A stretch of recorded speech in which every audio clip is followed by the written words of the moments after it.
So I'm just assembling my little 4-shelf greenhouse unit that I purchased on Amazon. It's one of those that just has the plastic cover that goes over it, and it does zip up, has a zip up door.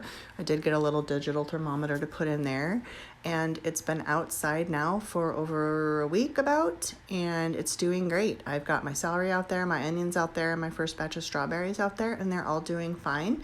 I do put frost cloth over top of it to insulate it because we still are getting some freezing cold temperatures. It's been down to 27, 28 here at night the past couple days.